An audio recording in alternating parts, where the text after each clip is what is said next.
What's up, YouTube? This is Steel Pants coming to you live from the shout around, accompanied me by Spade and Irish. You might see that fool's video up here in a little bit. I do apologize for his craziness. Anyways, today we're going to be doing a 2013 September ban list of my Ninja deck. I just threw this together probably about a couple weeks ago. I like it. It flows very nice. It's very trap heavy.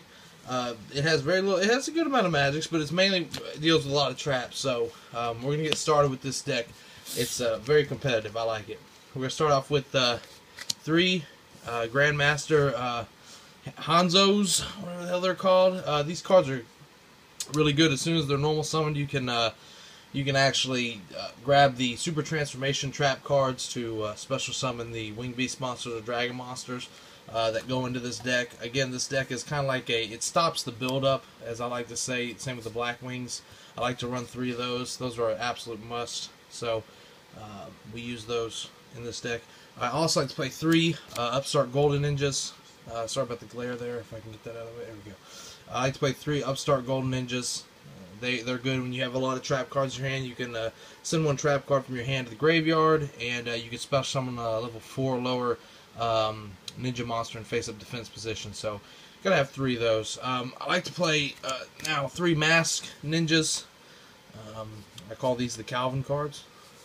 Don't ask why I call them that. It's just their nickname. These cards are really neat for as many ninjas. As long as you have this card on the field, for however many ninjas that you have on the field, you can actually send that amount back to your opponent's hand, their back row. So if you have 3 ninjas on the field and you control him, you can send basically 4 cards, because it includes him himself. You can send 4 cards of your opponent's back row back to their hand. So that's a good way to clear up the field. 2 tour guides to get those tribute monsters on the field, or good defense. So it's good to have her. I throw a Thunder King. That's a nice wrench in a lot of people's plans. It stops them from adding cards to their hands or anything like that. So a lot of people don't see that coming. Now I got a couple bosses of the deck. Got White Dragon Ninja and Dark Horse. You use your Super Transformations to get these out. With White Dragon Ninja, your back row can't be destroyed. You actually use one of your ninja cards, you use Super Transformation, tribute it, and tribute a monster of your opponent's, and you can actually summon one of these 2. So I was thinking about running another White Dragon Ninja instead of Dark Horse. I might consider changing it, but we'll see. But until then, I'm just going to stick with Dark Horse right now. The other ones are 2 Dark Simorgh. These cards, once they hit the field, your opponent cannot set any cards. You can, but your opponent cannot set any cards. So those are good to use the regular transformation, the ninjutsu art of transformation with. You just tribute one of your ninja monsters and special summon him. And of course, it's a light and dark deck, so of course BLS and Chaos Sorcerer. So those are main. A lot of these are staples in today's era with cards. So that does it for the monsters. We're kind of light on magic. We got 1 Rhoda. Search out the ninjas. Dark Hole staple in most decks now.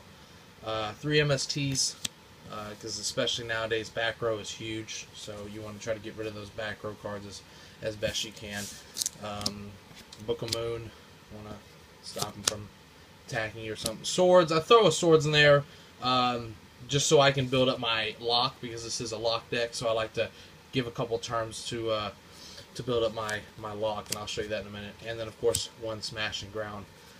So that's good to have. Anyways, here comes the big portion, the traps. It's a trap heavy deck. So 2 staple traps are Super Arts of Transformation. As I explained earlier, you play a ninja card, you open this up, you sacrifice your ninja, and you sacrifice a face-up monster that they have, and then you can special summon with this card. You can special summon either a White Dragon Ninja, or you can special summon the Dark Horse. I usually like to go for White Dragon Ninja first, just to protect my back row, so you use those with it. Super Art of Transformation. This one actually goes for Winged Beast monsters.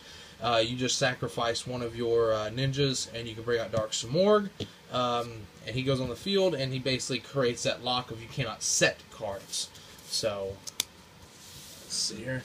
And of course, this is the other locking card here, the Anti-Spell Fragrance.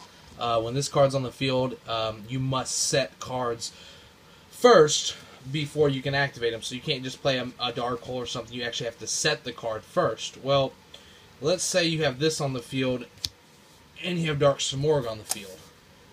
So now your opponent cannot set cards. In order to play cards, they must set cards with this. Therefore, you have them in a lock.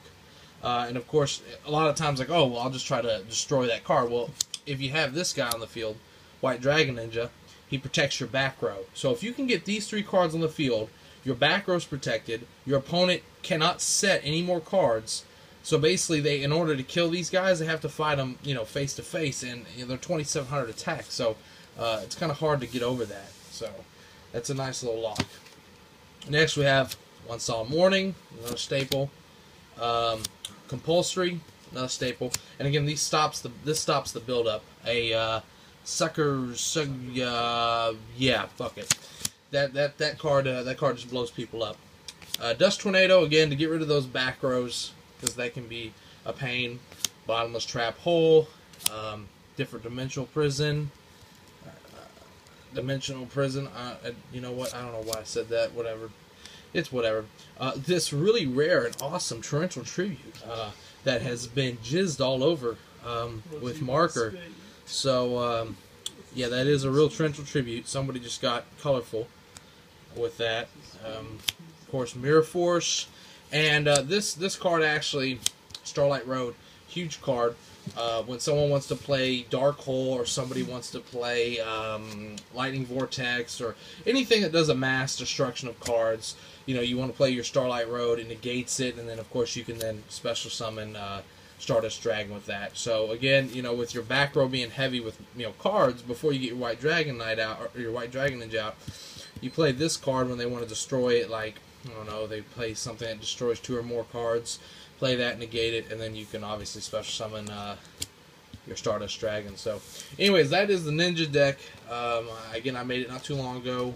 It is competitive. It's actually a fair amount of duels. I enjoy playing it. It's not one of my tier decks, but it is fun to play. I do have Spade and Irish sitting next to me. They're very quiet for some reason. I'm questioning a lot of why they're so quiet.